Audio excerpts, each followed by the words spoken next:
Hello students, welcome to easy math for JEE. I am Ujjwal Kaushik, your friend. जो भी students IIT JEE की preparation कर रहे हैं उनके लिए हमारा चैनल बहुत यूजफुल है। आज का क्वेश्चन है, let a straight line L passing through the point P and be perpendicular to these two lines. If the line L intersect the YZ plane at the point Q, then the distance between the P and Q.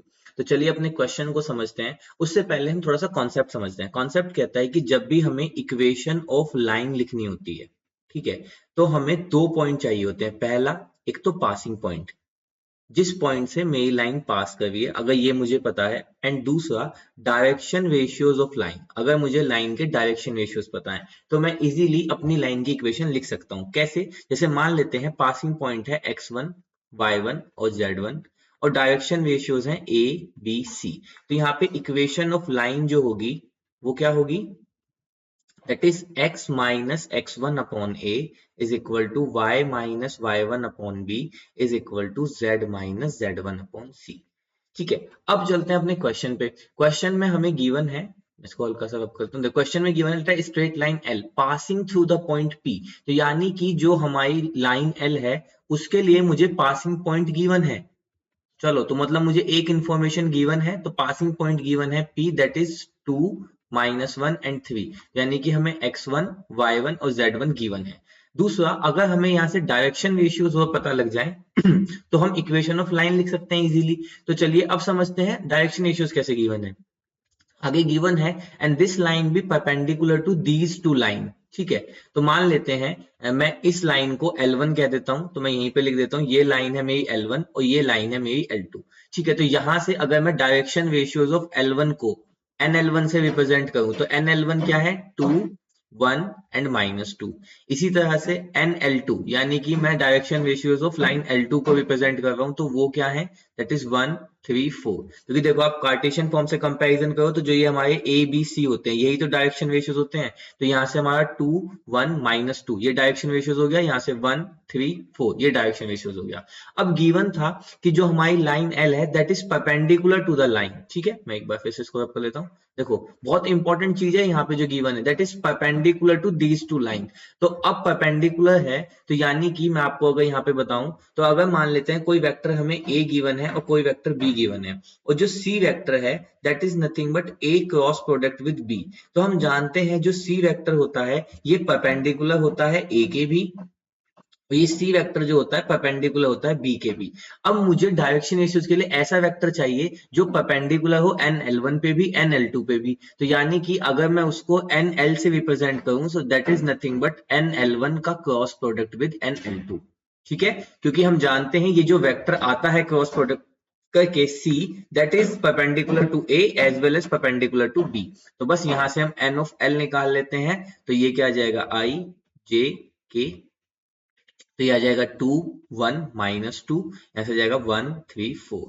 तो आई के corresponding करेंगे तो 4 एकम 4 और +6, तो यानी कि 10। यहाँ फिर माइनस जे, तो 4 दूनी 8 +2, तो फिर ये भी 10 प्लस का के, तो ये 3 दूनी 6 और +2, तो यहाँ से आ गया ये आपका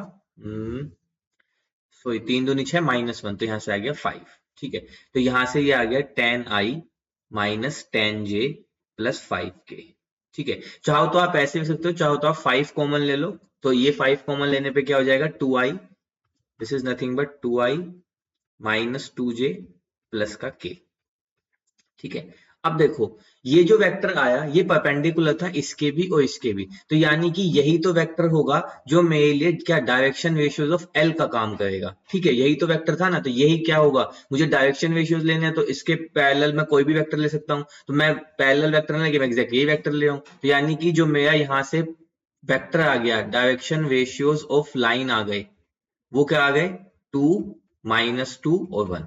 अगेन मैं एक्सप्लेन कर रहा हूं क्यों आए, क्योंकि देखो जो हमें गिवन था that line is perpendicular to these two line, तो हमने एक ऐसा वेक्टर निकाला जो हमारे N ऑफ L1 और N ऑफ L2 यानी कि दोनों लाइन के डायरेक्शन रेशियोज के परपेंडिकुलर है। तो वो वेक्टर आया हमारा ये 10i -10j +5k। तो हमने या तो आप इसी को लेके सोल्व कर लो या फिर आप 5 कॉमन लेके ये वाला वेक्टर निकाल लो। ठीक है, 2i -2j +k, तो ये वेक्टर दोनों के परपेंडिकुलर है, तो यही वेक्टर मेरी लाइन के लिए किसका काम कर जाएगा? डायरेक्शन का काम कर जाएगा। बस, तो अब मुझे लाइन की इक्वेशन निकालना मेरे लिए कोई भी बहुत बड़ी बात नहीं है। तो यहां से ये हो गया मेरा A, ये हो गया B, ये हो गया C। तो मैं हाईलाइट कर देता हूं, हमें पॉइंट P पता चल गया है, हमें पॉइंट ABC पता चल गए हैं। तो बिना देरी करे हम यहाँ से लिख लेते हैं equation of line L, that is x minus x1, तो x1 है 2 अपॉन a है यहाँ पे 2, that is equal to y minus y1 upon b, है ना, and this is equal to z minus, अब देखो z1, अब z1 कितना है 3, तो z माइनस 3 अपॉन c, और c की वैल्यू है 1, तो ये आ गया हमारा इक्वेशन ऑफ लाइन L। अब देखो हमें गिवन क्या है कि this line L is intersect with the yz plane, ठीक है, ये yz प्लेन के साथ क्या करती है, इंटरसेक्ट करती है एट द पॉइंट Q। तो मान लेते हैं ये लाइन L है और ये हमारा कोई yz प्लेन है, तो yz प्लेन को इस तरह से मान लेते हैं, this is my yz plane, ठीक है। अब देखो, और हमारी जो लाइन L है उसको इस तरह से मान लेते हैं, दिस इज लाइन L और ये इंटरसेक्ट कर रही है YZ प्लेन पे और ये पॉइंट है Q। अब देखो ये अगर YZ प्लेन पे इंटरसेक्ट कर रही है तो Q के जो कोऑर्डिनेट होंगे वो होंगे 0, यहाँ से y डैश मान लो और z डैश मान लो, कुछ इस फॉर्म के होंगे, बट x कोऑर्डिनेट तो उसका 0 होगा क्योंकि YZ प्लेन में है। अब हमें क्या करना है, ये इंटरसेक्शन पॉइंट ही निकालना है लाइन का और प्लेन का, तो इसके लिए क्या करेंगे, लाइन पे कोई पॉइंट मान लेंगे लैम्डा, तो यहाँ से x की वैल्यू कितनी आ गई 2 लैम्डा प्लस 2, y की वैल्यू कितनी आ गई 2 लैम्डा माइनस का 2 लैम्डा माइनस 1, और z की वैल्यू आ गई लैम्डा प्लस 3, ठीक है। तो यहाँ से हमारे पास 2 lambda plus 2 minus 2 lambda minus 1 और लैम्डा प्लस 3, ये एक्स वाई जेड की वैल्यूज आ गई। अब ये हमने पॉइंट माना था लाइन पे, अब ये पॉइंट इंटरसेक्शन पॉइंट है वाईजेड प्लेन के साथ, तो ये इसको सेटिस्फाई करेगा, तो यानी कि हम कह सकते हैं कि जो यहाँ से ये x कोऑर्डिनेट है this should be equal to 0, तभी तो वो इंटरसेक्शन पॉइंट बनेगा।